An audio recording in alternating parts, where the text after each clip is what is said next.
विद्यालये कलैडोस्कोप् इति प्रतियोगितायां सर्वेषां प्रतिभागिनां हार्दं स्वागतं करोमि।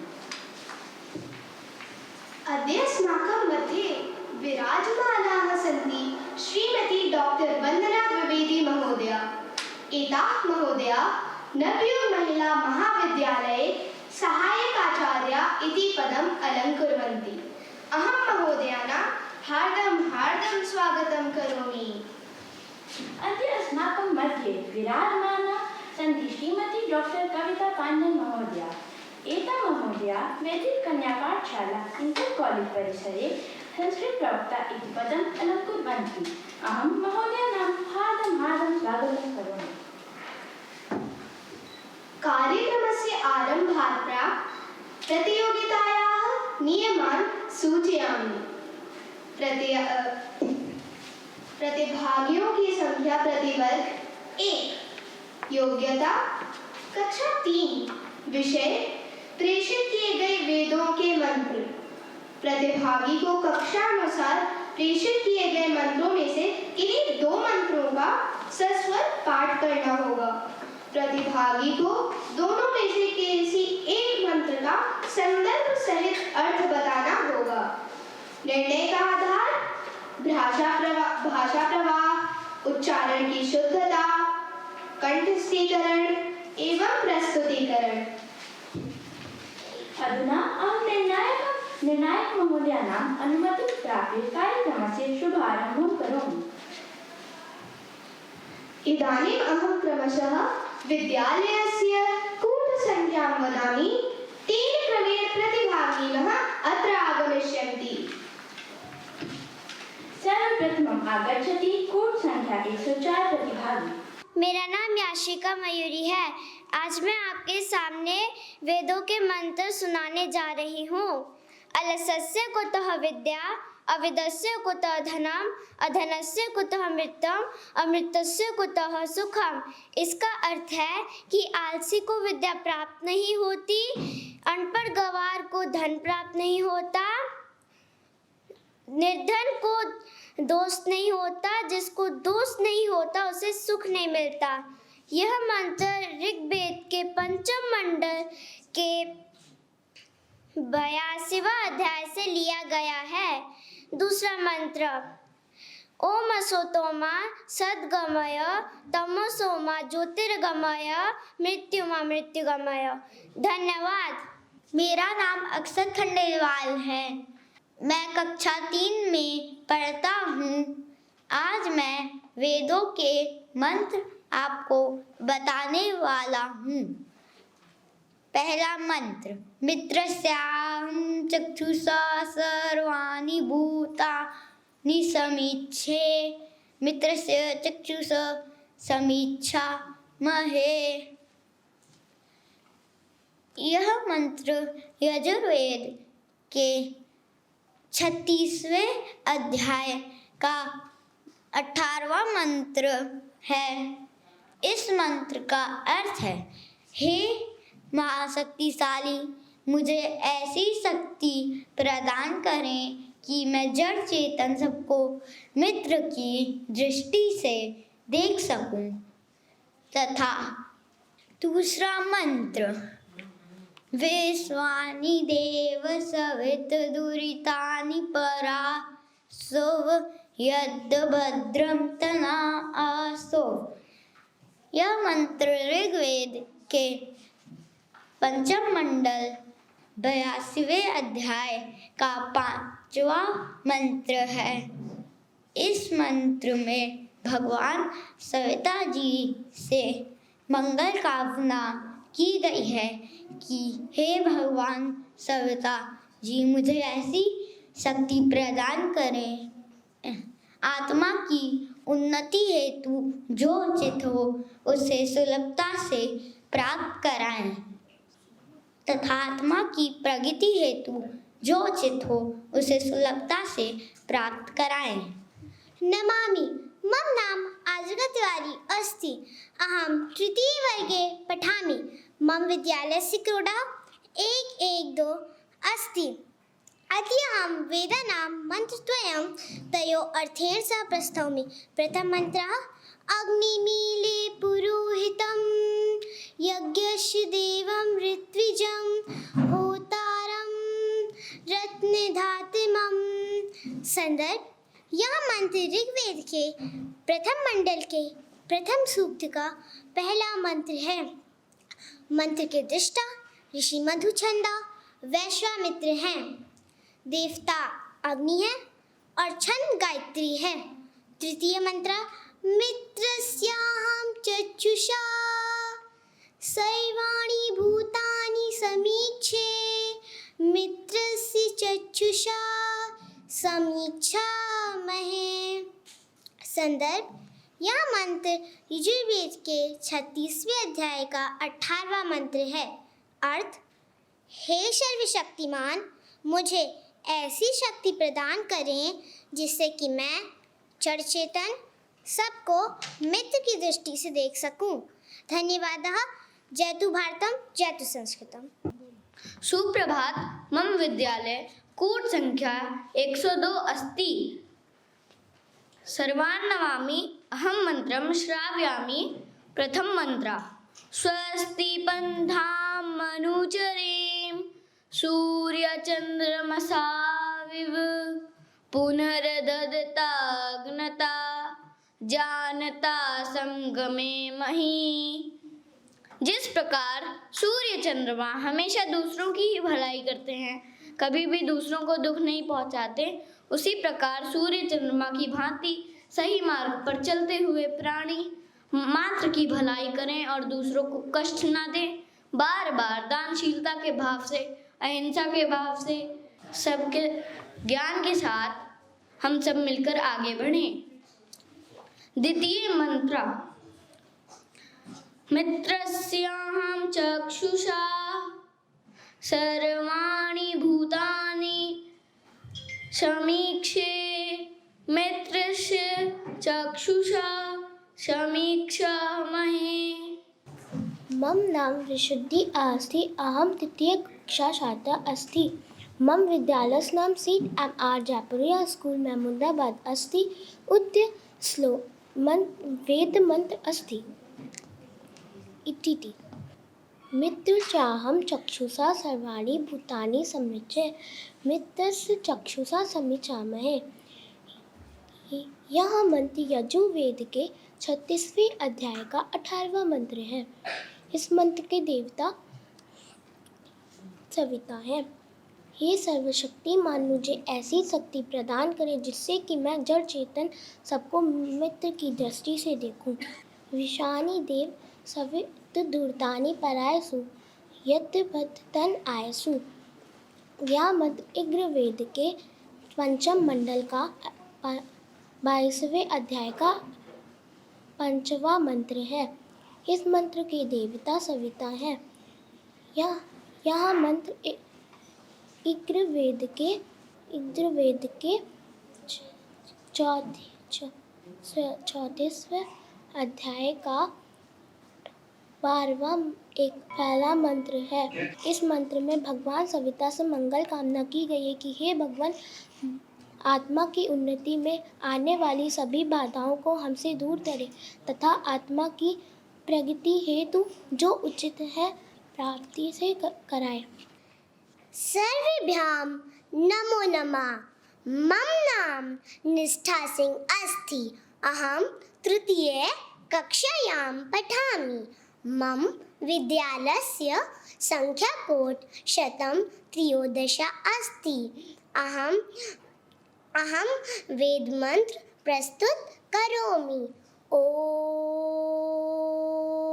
स्वस्ति पन्था मनुचरेम सूर्याचन्द्रं साविवा पुनर्ददताग्नता जानता संगमीमहि।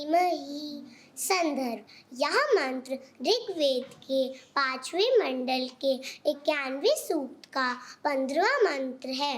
इस मंत्र के दृष्टा ऋषि स्वस्थ यात्रे हैं और अनुचित छंद है।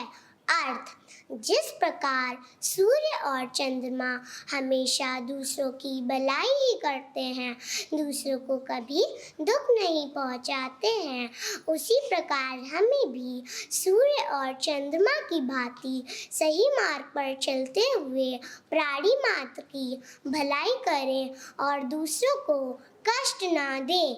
बार बार दानशीलता के भाव से, अहिंसा के भाव से, ज्ञान के साथ हम सब मिलकर आगे बढ़ें। द्वितीय श्लोक। मित्रस्याहं यशसा सर्वाणि भूतानि समीक्षे मित्रश्चेषा समीक्षामहे। संदर्भ। यह मंत्र यजुर्वेद के 36वें अध्याय का 18वां मंत्र है। अर्थ।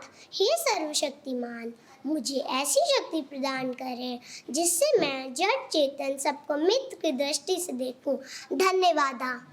सर्वान् नमामि। मम कूट संख्या अस्ति षडाधिक 100 अर्थात 106। अहं भवतां समक्षं वेदरहस्यं श्रावयामि। ॐ मित्रस्याहं चक्षुषा सर्वाणि भूतानि समीक्षे मित्रस्य चक्षुषा समीक्षामहे। ॐ स्वस्ति पन्था मनुचरेम सूर्या चन्द्रमसा विव पुनर्ददता ज्ञाता जानता संगमे महि। अधुना अहम् एतस्य मंत्रस्य अर्थं वदामि। यह मंत्र ऋग्वेद के 5वें मंडल के 91वें सूक्त का 15वां मंत्र है। इस मंत्र के दृष्टा ऋषि स्वस्त्यात्रेय है और छंद अनुष्टुप है। जिस प्रकार सूर्य और चंद्रमा हमेशा दूसरों की भलाई करते हैं, कभी भी दूसरों को दुख नहीं पहुंचाते हैं, उसी प्रकार हम भी सूर्य और चंद्रमा की भांति सही मार्ग पर चलते हुए प्राणी मात्र की भलाई करें और दूसरों को कष्ट ना दे। बार बार दानशीलता के भाव से, अहिंसा के भाव से, ज्ञान के साथ हम सब मिलकर आगे बढ़े। धन्यवादः। मम कूट संख्या अस्ति 9+100 अर्थात 109। अधुना अहं भवतां समक्षं वेदरहस्यं श्रावयामि।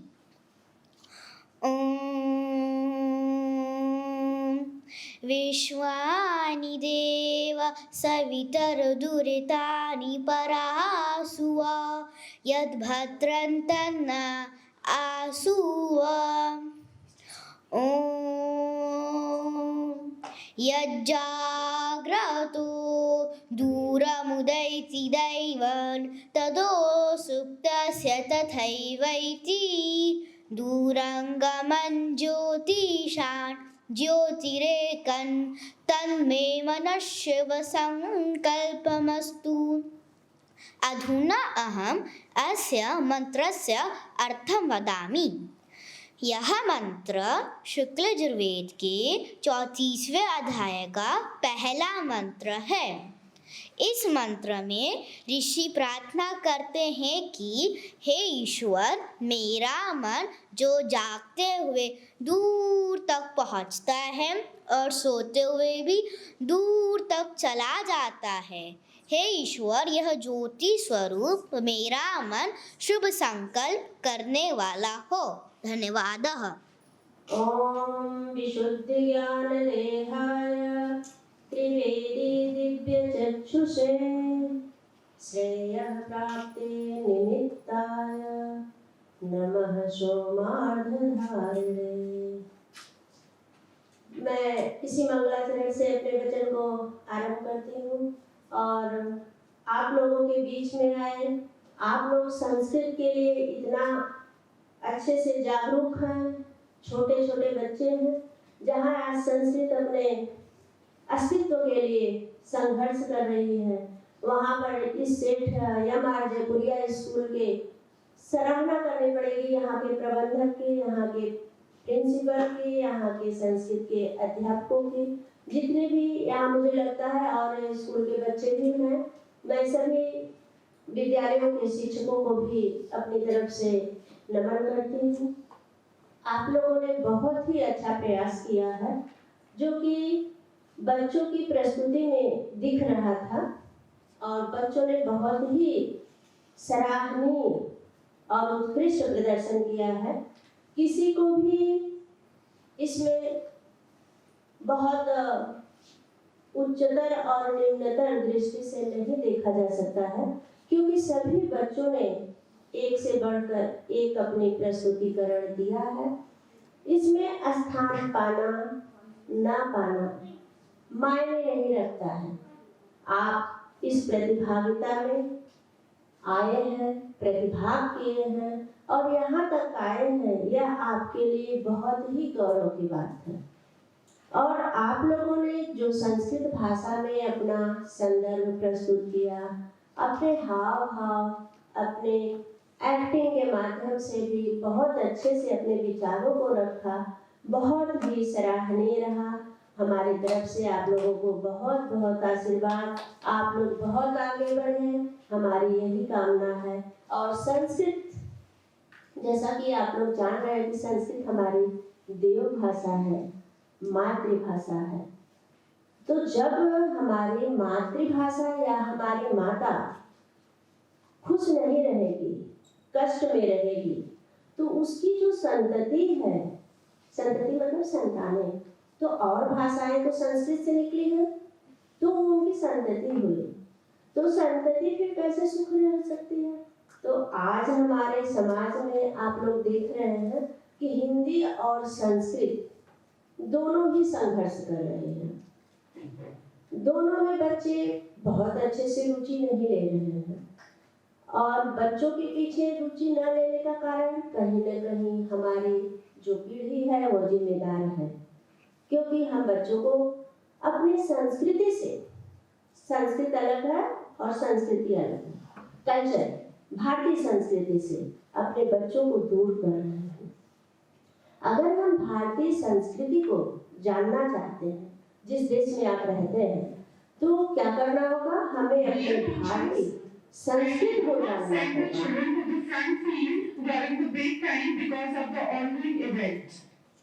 क्या मुझे बंद करना है?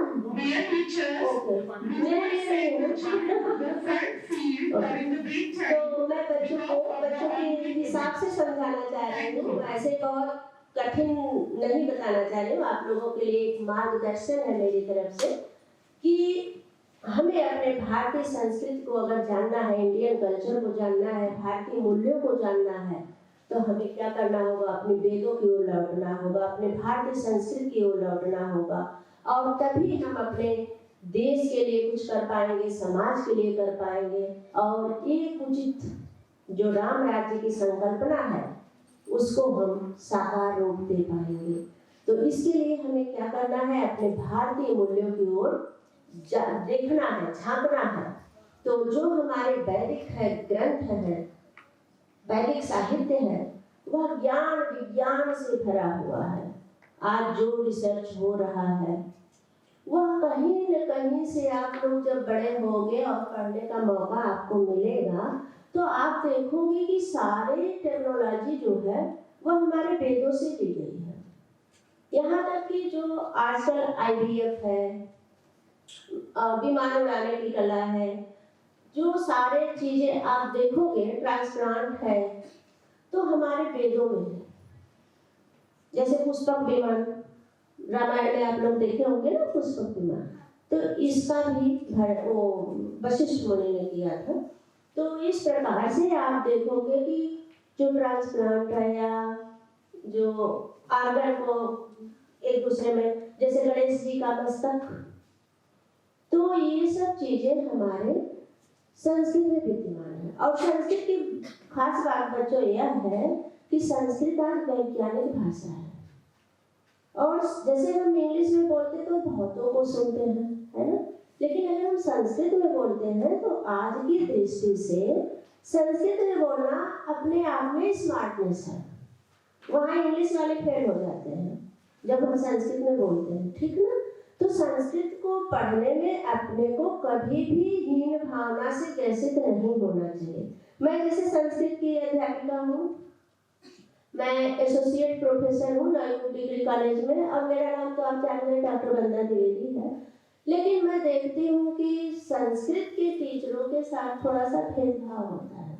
संस्कृत के जैसे बच्चे भी पढ़ते हैं बड़ी क्लास में, किस विषय में कर रहे हो? संस्कृत। अच्छा, संस्कृत में कर रहे हो, तो ऐसे लोगों की जबान निकलती है। और जब पूछो अच्छा मैम आप कहाँ पे हैं, तो मैं तो नवयुग में हूँ, संस्कृत की हूँ, एसोसिएट प्रोफेसर। अच्छा संस्कृत, ओह माय गॉड, ये तो बहुत कठिन है। तो इस तरह की भाषाओं से आपको बचना है। कोई कहे कठिन है तो नहीं, कठिन नहीं है, संस्कृत बहुत सरल है। पहले हमारी आम बोलचाल की भाषा हुआ करती थी संस्कृत, लेकिन समय के कुछ ऐसी विसंगतियाँ थीं, कुछ जैसे मुस्लिम आक्रमण हुए, इस तरह के चलते जब अंग्रेज आए हैं तो हमारे संस्कृत को ज़्यादातर नुकसान पहुँचाया। इसका कारण यह था कि अगर हमें राज्य करना है और किसी सभ्यता और संस्कृत को नष्ट करना है तो हमें उसकी जड़ पर प्रहार करना होगा, ठीक ना। तो जड़ पर प्रहार करने का मतलब क्या है कि हमारी जो भारतीय संस्कृति, मतलब भारतीय संस्कृति की जो मूल जड़ है वो संस्कृत है, तो उसको नष्ट करने की पूरी तरह कोशिश की गई। लेकिन अब हम लोग संज्ञान में हैं और भारतीय अपनी देवभाषा मातृभाषा को, उसका संरक्षण कैसे हो, संवर्धन कैसे हो, विकास कैसे हो, हम कैसे इसको जन जन तक पहुंचा सकते हैं, इसके लिए हमें भरपूर कोशिश करनी है। और कोई कितना भी कहे संस्कृत कठिन है तो कभी कठिन मत मानना। कठिन तो नहीं लगी? आज आप लोगों ने इतना अच्छे से प्रस्तुति दिया, कठिन नहीं लगी? तो संस्कृत कठिन नहीं है, बहुत ही अंकगणित जैसा नंबर देती है, जो मैथमेटिक्स टाइप का नंबर देती है। और आज के विषय में आपको एक जानकारी दें कि ये आर्टिफिशियल इंटेलिजेंस की भाषा हो गई है, और नासा जो है वह इस पर बहुत रिसर्च कर रहा है। तो जो स्पेस में अंतरिक्ष यात्री जाते हैं उनको इसका कोड लैंग्वेज बताया जाता है संस्कृत में। जैसे वहाँ से वो तो बोल के बात कर नहीं सकते, मोबाइल से बात कर नहीं सकते, तो उनको कोड लैंग्वेज बताया जाता है। तो संस्कृत का ग्रामर जो है बहुत साइंटिफिक है। उसमें ये नहीं है कि जैसे आपका पीयूटी पुट हो गया पट और बीयूटी ऐसे पट हो गया, ये चीज़ नहीं है। जो है एकदम साइंटिफिकल है, और वो मतलब व्याकरण की दृष्टि से बहुत सटीक है। तो इसलिए आज संस्कृत जो है कंप्यूटर के लिए बहुत सटीक लैंग्वेज हो गई है। तो हमें अपने संस्कृत से अपने को दूर नहीं करना है, अपने लोगों को दूर नहीं करना है। हमें संस्कृत के प्रति समर्पित होकर अपनी सेवा भाव देना है और लोगों को जागरूक करना है। और इसी के साथ आप लोगों को एक बार पुनः